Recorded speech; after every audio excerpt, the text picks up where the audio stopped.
Hello, legendary listeners, and welcome to the Legendary Ladies podcast. I am one of your legendary ladies, Amy. With me is Kat. Hello. And Morgan unfortunately had to step away for this episode, but all three of us will be back in the new year to talk about TV, movies, all things pop culture.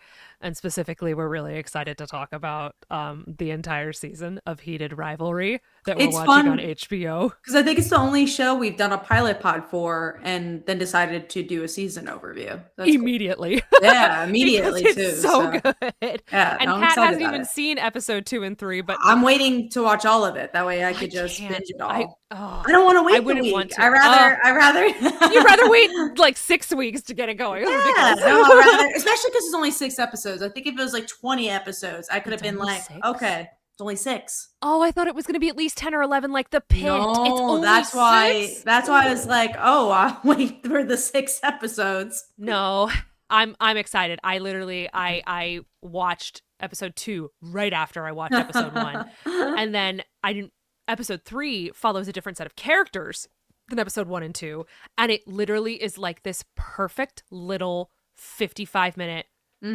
romance Mini movie. It is yeah. Oh, it's so good. I love it so much. Anyway, we're not here to talk about Heated Rivalry, the HBO show. We're here to talk about Spartacus, which House is of Ashur. pretty straight from what I'm seeing, at least in this episode. Or do you feel like Interesting it's a clear show? comment. Okay. So, first off, for those of you who are tuning in, this is a spoiler podcast. This is not a suitable for work to listen to podcast. We will be probably cussing. We're going to be talking about sex stuff. If you watch Spartacus House of Ashur, you really shouldn't need that warning. But just in case, I'm putting it out there.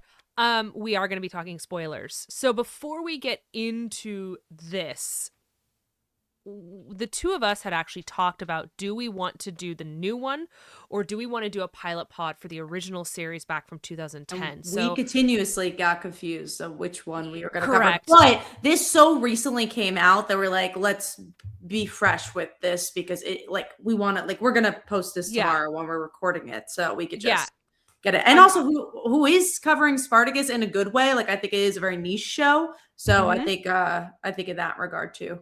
It's really interesting. So the original one came out in 2010, concluded in 2013, had 3 seasons and a mini prequel season, basically between season 1 and season 2 of the actual timeline show.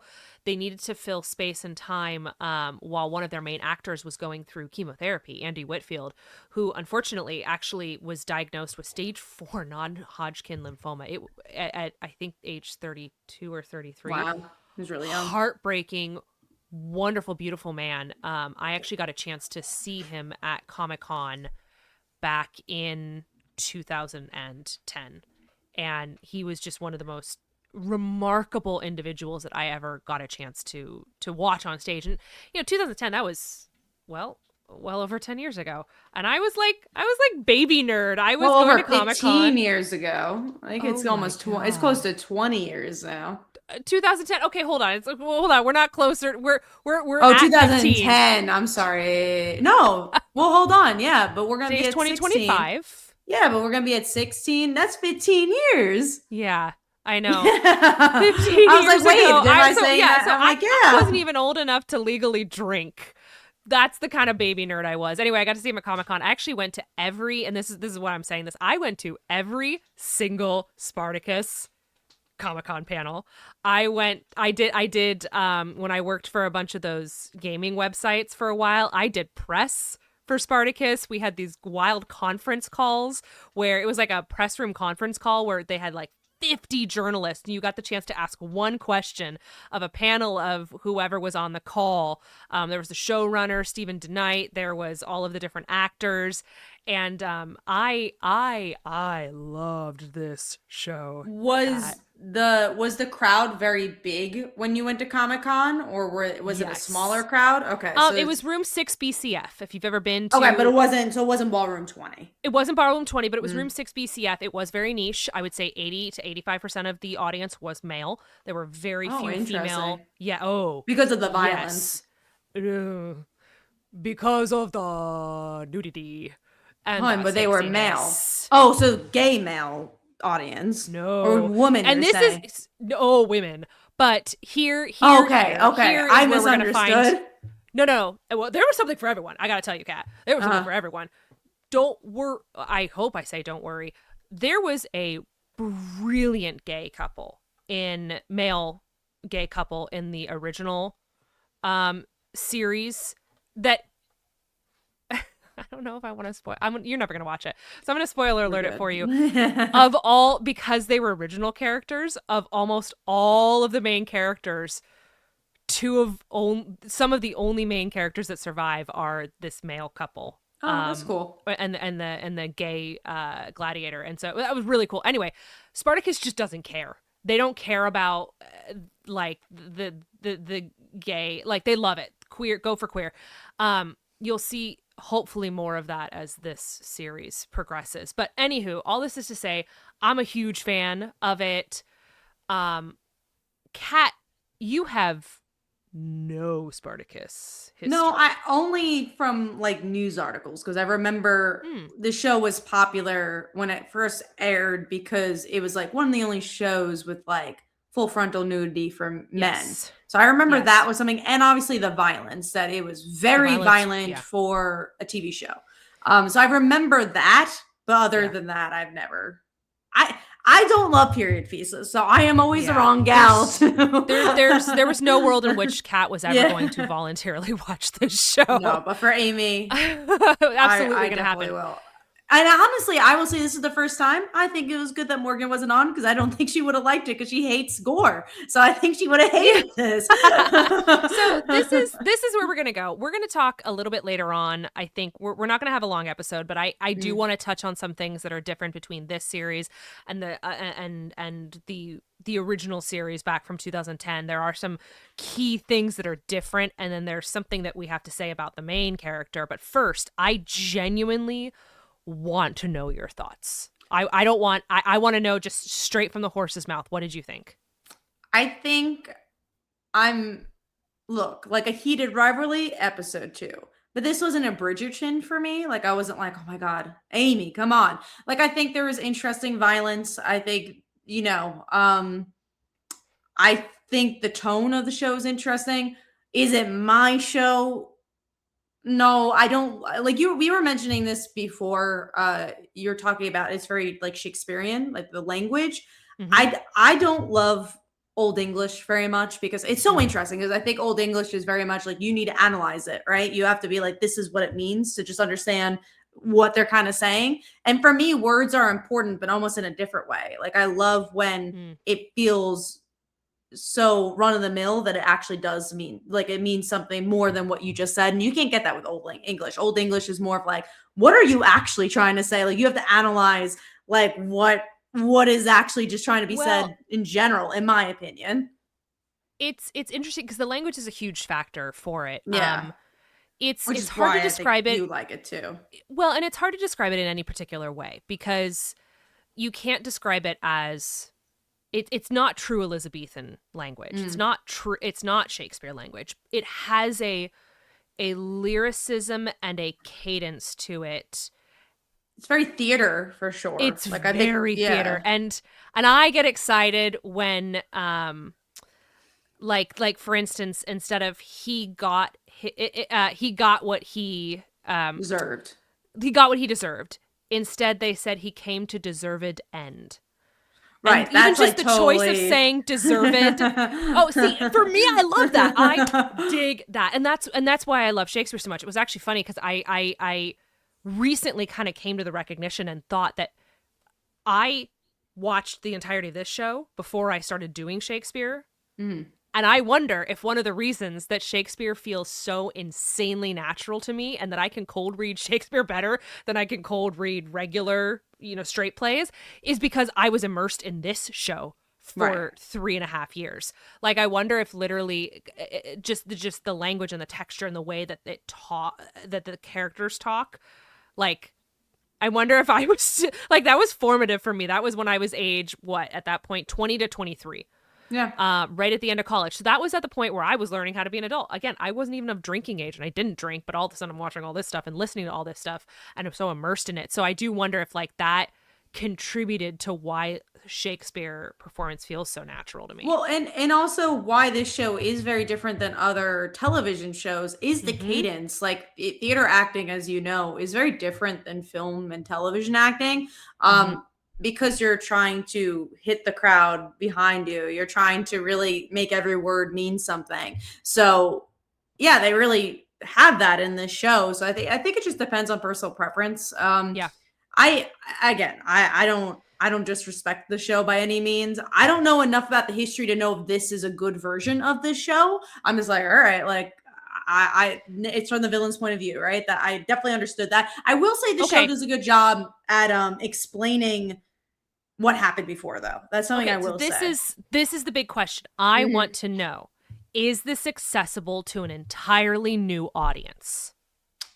I think if you love history and you love theater, yes. Like if you really love that world, I think they do enough exposition to understand what's going on. It's actually a pretty simple plot, right? It's like, oh, let's revert time, whatever. And like, how about this happened instead? Like, I think they explain that pretty well. I think the main character, I don't quite know very well. Like I said, I think he's the villain because of A, what you've told me, and B, like what I'm watching in the show, and then he's not the greatest guy. But I think if I watched the rest of the show, I probably would have understood him a little bit more. And I don't know. This is So if you didn't know, if I hadn't told you up front that he was a slimy dick in the first series, like a genuinely possibly the most unlikable character in the first series, would I have gotten in here?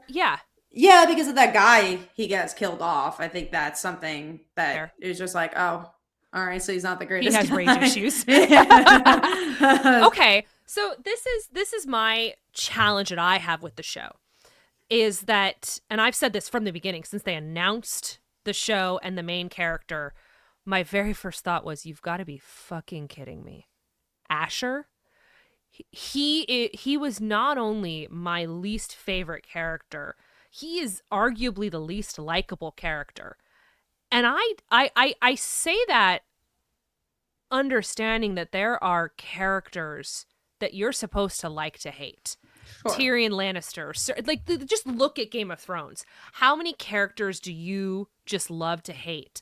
But then there's some characters in the show where you just absolutely detest the character and you cheer when they're killed off. Even that doesn't explain how unlikable to me Ashur's character was. I will preface this by saying I have not seen the series. I've seen clips, but I've not seen the full series since I stopped watching it in 2013. I would love to go. I intended to go back and do a rewatch. Okay. Yeah, I intended to go back and do a rewatch. I didn't. But I distinctly remember being like, oh, thank fucking God this character has been killed off, because he just annoyed me. His character annoyed me. His story annoyed me. He was a necessary evil for the plot, but there was just something about him that was always so unlikable. And so you think other people felt that way too, or just you? Yes. Okay. And I say that because of stuff I see already about this show, where people are like, this is a problem because you took an arguably immensely unlikable character and you're trying to make him likable. And I don't think that's necessarily the point, but I think that's the challenge that we have, is that so far, I don't know if I like any of the characters except for the two slave girls who we've seen for like 30 seconds each. Well, I don't think I like a single one of the characters. I wasn't sure if I was supposed to know the characters. I didn't either. I think that was a hardship. Wasn't sure if that was just me as someone who does not like Old English. The only character you're supposed to know is Ashur. Not a single other character there is. And they don't do much. Show. They don't do much, except I guess the men. That blonde guy, which I think he dies, right? That's the one who ends up dying. Or no, he doesn't die. There's that blonde guy who's like the head of, not the head, but he's like the focus character of some of the gladiators. He's longer hair. There's the father. Hold on. Anyways, he's a It character doesn't I felt help that like all their names end in us. he's a focal point that I felt like they were trying to do something with him. But yeah, Yes. there wasn't anybody that was like, whoa. And even the cliffhanger, I didn't know who she was. So I was just like, am I supposed to You're know? not supposed to know her. Now, here's the thing. Okay. This episode was released. It was Two released as a episodes, yeah. two-part. I watched episode 2 shortly after Mm. watching episode 1. It is a dramatic improvement. Okay. It is it's the characters are easier to follow, the thread lines are easier to follow. The thing the challenge with something like this is that you are banking on a lot of fans coming back to watch this series. And as a fan, I'm expecting certain things. This felt like season 4. Mm. It did not feel like a separate show, but I'm okay with that. I actually really liked that. I liked how easy it was for me to hop right back into this. I hopped into the world. I understood the politics. I understood the way that gladiators are treated. I appreciated the number of times that they kind of referenced the slave rebellion. So you, as a viewer, were like, right. It's been 15 years since I've watched this on my screen. But in reality, it's only been a very short amount of time since these characters died. See, I didn't. That was something I was like, I don't know what they were talking about. So I was just like, I picked up on like that's something that's happening, but I didn't pick up the threads. That's something that happened previously. I thought maybe that was just in history that happened. No, like, well, no, in history and in the show, Spartacus and his slave rebellion was just violently put down. Mm. Like every one of them, including Spartacus, dies and then is crucified. They're either killed or captured and brutally murdered. So and we it's saw like all that in the show, like, or oh, no? Okay. Oh yeah. And this is one of those things. Is like this show never shied away from that. But you to me, it felt like season 4. And I liked that. I liked how easy it was to step back into things. I loved the language. I loved the look. I loved the costumes. Everything, the symbolism that was in certain costumes, I liked. I really enjoyed that. Even the set is supposed to be the same.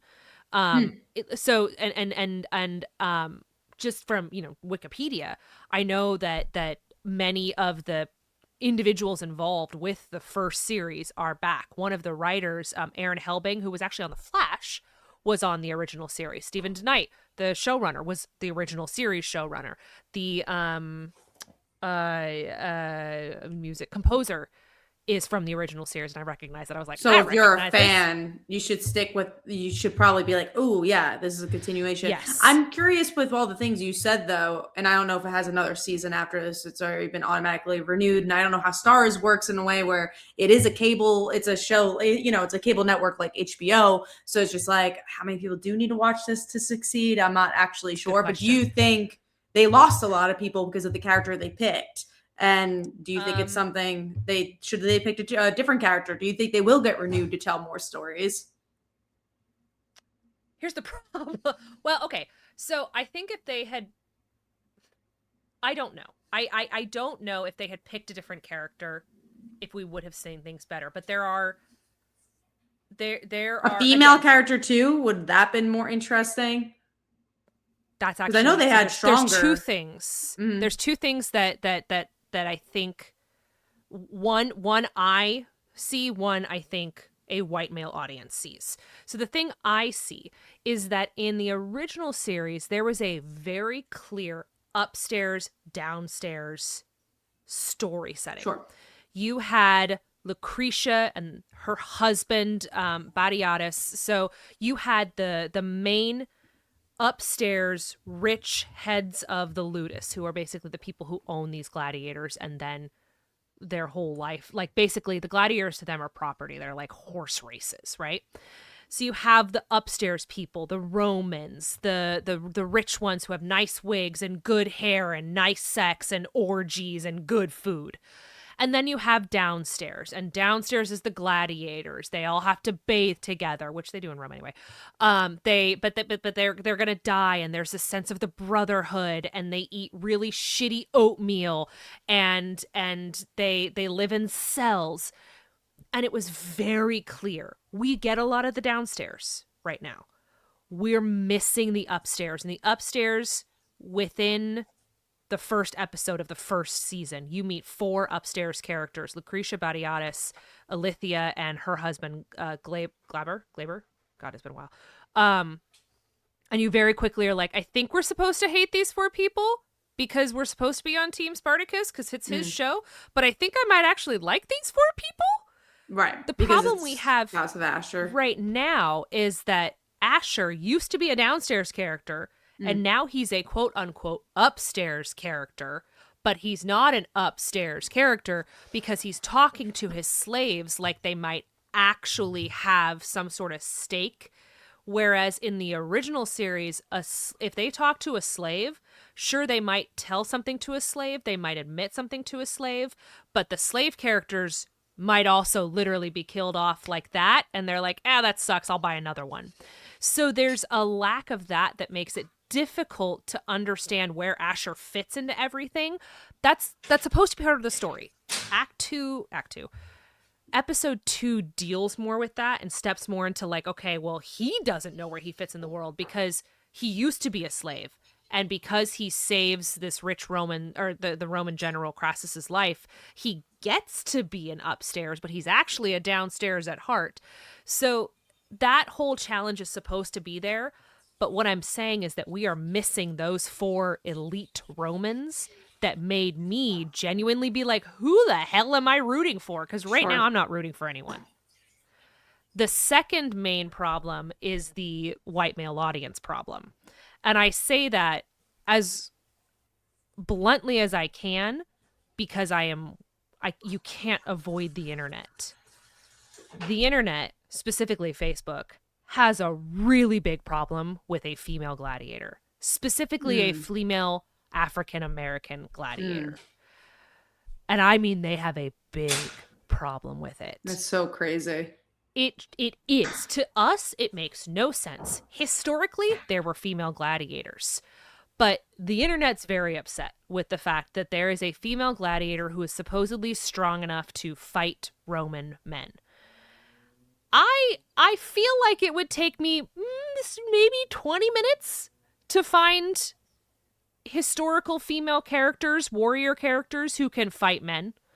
It's not hard to envision that with the right training, a female character could absolutely best a dumbass Roman And also, man. we have so many action movies and so many superhero movies and the things that have women and men fighting with each other. So why is it a big deal? It's a big deal because in the first season, the women were the rich elite Romans who so did they the like conniving, set it up in that way.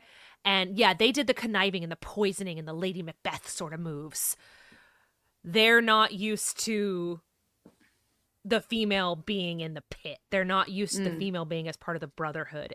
But see, that would get so many more people, I think, to watch this show. Like, I think that's because if I heard that, I'd be like, I kind of want to see that. That's really cool. Seeing men in the gladiator pit, yeah, like I could watch Gladiator the movie. Like, there's other, like I've seen it, you know. And that's the thing, is that I hope it brings in a new audience because I'm intrigued. I think her character's fascinating. Episode 2, you should see how she kills a man in episode 2. It would also bring men too, and that's what's interesting about it, because that's something I've learned with having, comics that are, with a lot of female leads, but also even sexy comics, it's men want to see women do things too, right? And like fight and like be the lead. So like, yeah, the toxic men who don't want it, forget them anyways. Like, it's the fact that I think that there was probably an unclear number of toxic men in the fandom to begin with that did not have the access to the internet that they have now. You look at 2010 and what was the biggest source of social media when I was watching the show, the biggest source of social media was Twitter. Now you've got Facebook, Instagram, TikTok, all kinds of different websites and ways for people to share their frustrations. So Reddit. It's one of those things where I have so much hope and desire that this fandom can grow, but I'm worried that because it's a fandom that was so steeped in blood and sex, that there won't be an opportunity to grow. And that's where I first off applaud the showrunner for being like, we're gonna do it, fuck them, like, we're gonna do the show that we want to tell. These are the stories that need to be told. We need to be telling stories that's more than just a story about all these men, because that is the way that the world has changed. I don't have a problem with that. You don't have a problem with that. You and I have both been involved with things where we are going to push the boundaries of what 10, 15 years ago would not have been acceptable. Yeah. Or would and not again, have sold. It's different, and I would like to see that because I have not seen that perspective. Again, that would get me so much more excited than this guy who was the villain, and again, another white man lead in this Spartacus show. That again, it does make moves for not being male, not being male gazy. It's a very female gaze with the way the show is structured. Which I think I've always applauded from the show from the outside looking in. Another thing that I think prevents new watchers, and I know when Morgan was trying to watch it and I was trying to watch it, they make it hard to watch if you don't have stars. Now, luckily, I have cable, so I was able to watch it on demand. So I watched it. For you spent the $2 add-on, but it's a little confusing than just like going on Amazon Prime and just buying the episode, right? I don't know if that's an option where you can just buy the one episode. Because I remember when we used to do Legends, that's what we used to do. Yeah. And that's one of those things where I'm like, that's a network thing. But I will tell you. Yeah, and you can't fix it, but it prevents people from watching the show. It does. But at the same time, Outlander had that challenge, and it's never been a struggle. True. But also you got romance and historical. Like, I think there's more things that have a found audience for that. And it has a book series that it's based off of. And so, but that people are like rushing to get it. Like if a Heated Rivalry, which we opened the show on, if that was on Stars, people are going to be clicking and trying to get that show because they need it, because it's based on a novel. It's based on True. But at the same time, I think that the quote novel is the previous series. That was on Stars, though. That was maybe not the most accessible to everybody. No, it was for a period of time. I'm pretty sure it was on Netflix. I'm pretty sure you could. If it is, then I think that really for a period of time. I don't think it's anymore, but I think I'm pretty sure it was. But yeah, this is one of those things where episode 2 again really, really hit home for me. I feel like this is not your cup of tea. This is not a show where you're going to watch episode 2. But that was my main question. I genuinely wanted to know, can someone who's never seen the series hop into and at least follow along? Yeah, I think it's definitely possible. It wasn't that difficult, honestly. It's not. That's good. It's not at least right now, not a tremendously deep show. I'm sure there is symbolisms and stuff like that, but the plot wasn't that difficult in the first episode. That's good. Like for me, because I'm looking at this from a very different perspective. It's incredibly challenging for me to look at this as objectively from the outside. What did you think about the production value, the costumes, the fight sequences? What did you think? I was impressed by that. Again, I was probably most impressed by the gore, just because I knew it was gory, but this is more gory than most horror movies, which is so interesting. Because it's true, though. It really is surprising that I'm the one who's all like, yeah.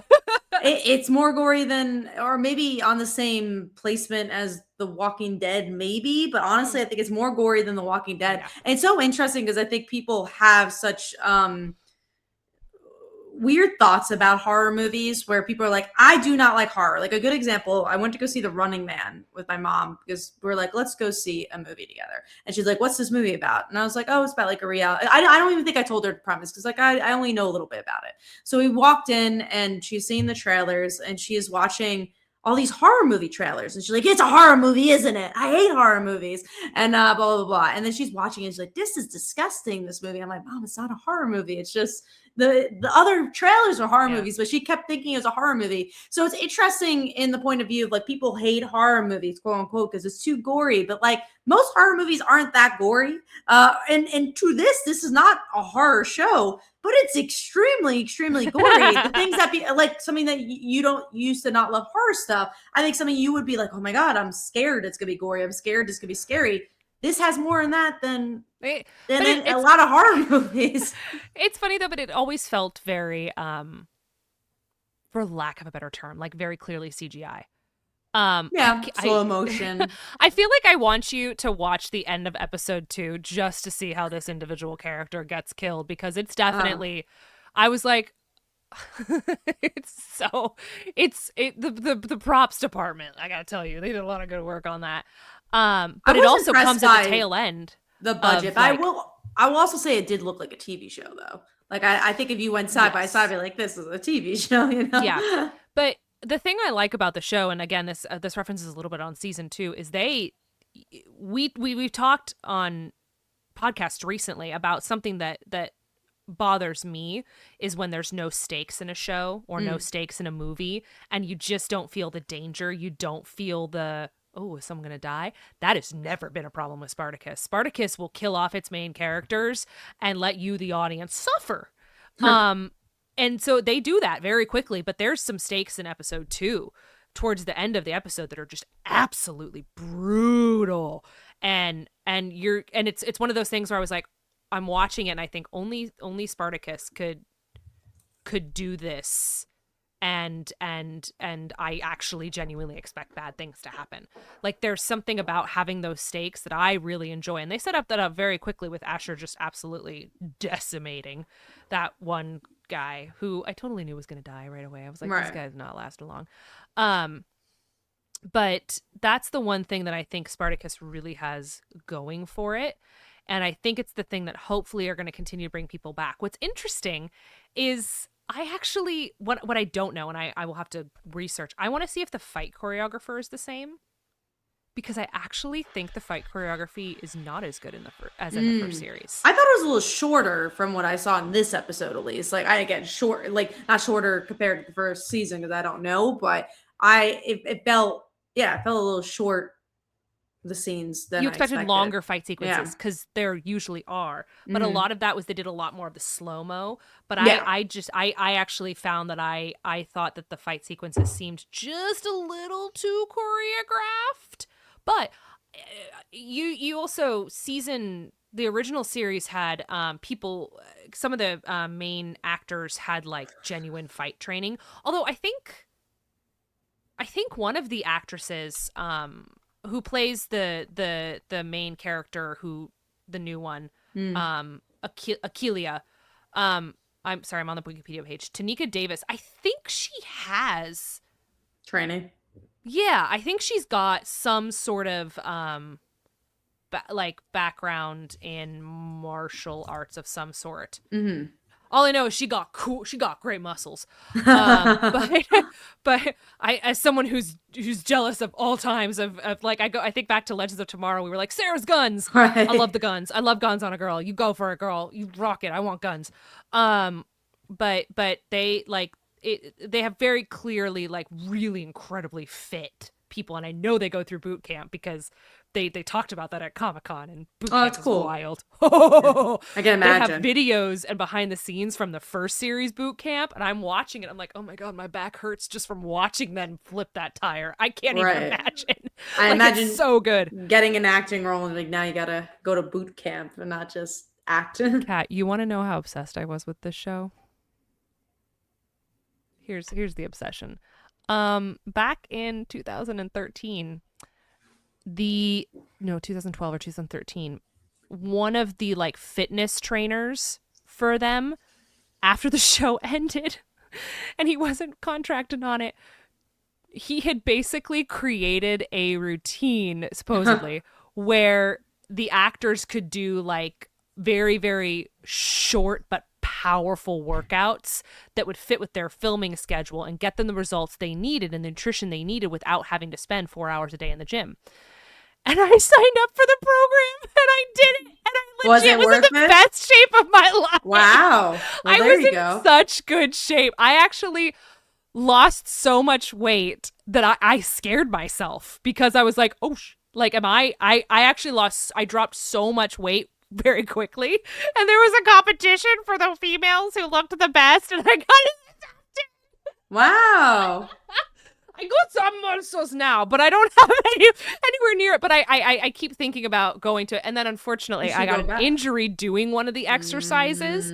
And so even when he started a new program, because he couldn't keep doing that one, because he's based in Australia and it was virtual training, I told them, I said, hey, I got this injury. And they were like, we're going to be really honest. We can't do this like virtually with you. Like, props to you, but you need to find someone local to train you. And then I lost the momentum because I was doing it entirely because it was Spartacus.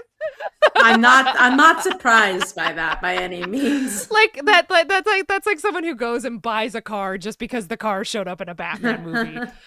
That's me. Anyway, that was my level of obsession. So I looked at the fight sequences a little bit harsher, I think, than someone else would have, just because I was expecting a lot. And again, it may simply have been that I haven't seen the show in 13 years. Sure. I may just be aggrandizing it. Is that the word I'm looking for? Let's say rose-colored glasses, right? Yeah, is that what you're? Yeah. I have some rose-colored glasses looking back on it, but I'm hoping for some more. See, episode 2 gives it to me, and episode 2 also has some really good language moments, which for me, if I have to pause and re-listen to a line and be like, did I just catch what they said? Like the language, then it really kicked it into top gear. And you start also meeting some more of those royal elites, so to speak, the Roman elites that you need, that I think is missing from the first episode. So how many episodes is the season? 10, I think. Okay. That's a pretty solid amount to it's some stuff done. Yeah. And I'm very hopeful. The first episode didn't quite give me what I need, and realistically, the show is going to have to work immensely hard for me to, pardon my language, give two fucks about Ashur. Because I still don't. I am hoping that there are some other main characters that I really start to come with. Right now, I'm just enjoying the vibes. And that's just because I enjoy the series. I have a connection to the series from back when I watched it back then. Like right now, I'm here for the vibes. I'm okay with the vibes. But so far, I don't feel anything for really any of the characters. And I need that. So I'm going to give it another 3, 4, 5 episodes before I really decide where I sit with it. But you're going to finish it. Absolutely. There's no world in which I don't finish it. Right. But I really need it to do some work to make me care about this main character. And I don't think there may just be an impossible bias to get past. I just may not be able to ever get past that and care for that character because of his history, which is still the history. It's not like they rewrote his history. They just rewrote his death. So that very short amount of time they rewrote. Everything else, he's still a sleazy ass scumbag. Sure. Who is just, anyway, not a likable character. But so the production value is there, the music is there. There's a really good music cue in the second episode that I absolutely love. Since you're not going to watch it, spoiler alert to anyone who was going to listen to this. When Achillea walks into the yard to like start fighting for the first time, there's almost a growl that the music makes that makes it sound like a lioness. So it's like a lioness walking into a hyena den. It's so good. Interesting. I was like, there it is. But the production value, the battles, I think the Roman political intrigue. I know Julius Caesar shows up in the season. I know his wife, Calpurnia. Is that correct? Cornelia. I was going to say you're asking the wrong person. Cat's like, I don't know, not Calpurnia. Sounds right. Cornelia. Calpurnia's in Rome. That's Brutus's mom. Cornelia shows up. And Julius Caesar shows up. So there are some opportunities here to really mess with history, because one of the things that they say in the beginning when the woman holding the dead baby, Lucretia, she says that this is uncoupled from time. So basically, and they hinted at this at the Comic-Con panel, they can just do whatever they want. So I have theories of where they're going to go. I don't want to say it because I want, I know how I would write it. That's not what this is about, but I know what I would want to do. But We'll see what happens if it's right. I secretly really want them to fuck up history. Like, let the Roman Empire, I don't know, fall into pieces at the hands of Ashur, the character I don't like. But I have hope. Anyway, I appreciate you joining me to watch the show. I know I'm here for it. I actually think Morgan would have. I don't. The gore would have gotten her, but I think Morgan would have been here for the history aspect of it. I think she would have enjoyed the period history drama. Maybe you need to have her for the pilot pod of the original Spartacus. Maybe that's something you can show her. Maybe. The pilot of the original Spartacus is actually a poor representation of the rest of the series. Interesting. It follows a very different storyline, and it's not a good representation of the rest of the series, in my opinion. Which is another reason that I'm giving this a little bit more time to sit. But also, again, it just feels like season 4. That's what it feels like to me. To me, this doesn't feel like a pilot. It doesn't feel like a new show. It feels like season 4, which is fine. And so in a new season, yeah, you've got your first episode, you got your second episode, but you really start picking up the stakes and picking up and really doing well until your 5th, 6th, 7th. You know, I truly won't be able to judge this series until I get to episode 9 and 10. Because in the original series, holy shit, episodes 9 and 10, or the last episodes of the season, would basically always make you just go, I think I want to kill them.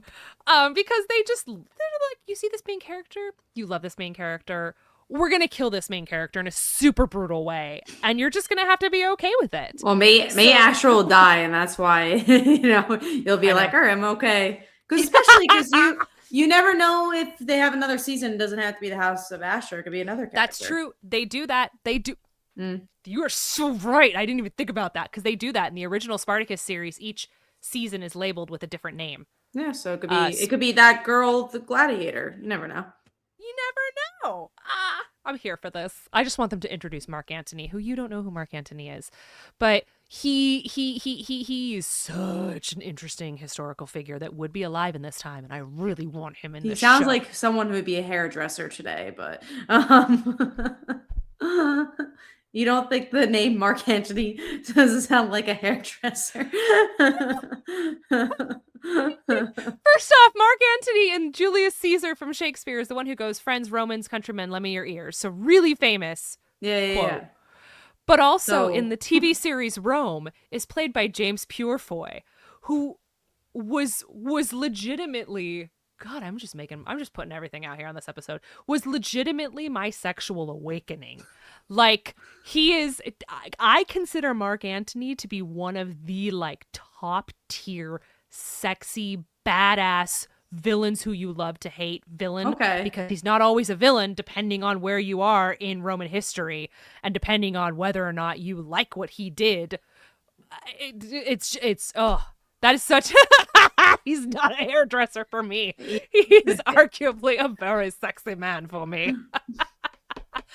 Anyway, let's wrap things up because it's getting late on the East Coast for Kat. Kat, you have comic books. You've got Kickstarters. Where can folks find you online? Comic Uno, best place to find me. Twitter, Blue Sky, Facebook. I have a Kickstarter right now for Slice of Life. About an anime character comes to life, falls in love with a high school cheerleader. We've been doing that one for a while, so go check it out. And you guys can find me on Instagram, Amy_hip. That's Amy_HYP. We are on Patreon, patreon.com/thelegendaryladies. Remember, we are the Legendary Ladies. So if you want to see episodes before we release them, if you are a patron, you could actually see the episode we just recorded, but that we're not releasing till next week, if you were a patron. We also have the feature now that we're starting to take advantage of, where if you don't want to be a monthly patron, you can pay for a specific episode that you are interested in watching or getting access to on a post. So check us out on Patreon. Everything that you do, that you support on Patreon, helps us with our various artistic functions and our artistic goals. And you can find us on Twitter, Legends_podcast, Instagram, The Legendary Ladies. Let us know what you think. Is Spartacus House of Ashur accessible for new audiences? Is this a show that you've previously watched? Are we on brand? Are we off? Did you agree with me that I'm like, but I have a lot of hope? Or are you like, okay, hold on. No, this is not what I expected. This isn't what I wanted. This isn't the show I planned. Or are you completely new? That's the one I want to know. If you are completely new to the series, what do you think? Will you keep watching us? Let us know. Yeah. But also, if you guys really, really want, I at least personally will totally do more episodes about Spartacus. Maybe we'll do a Patreon episode where Amy talks about Spartacus. It's just me talking, and Kat and Morgan are like, they're just texting. They're like, just going. They're just smile and nod, boys. But yeah, that's gonna wrap it up. Thank you all so much for listening. We hope you have a wonderful weekend and stay legendary.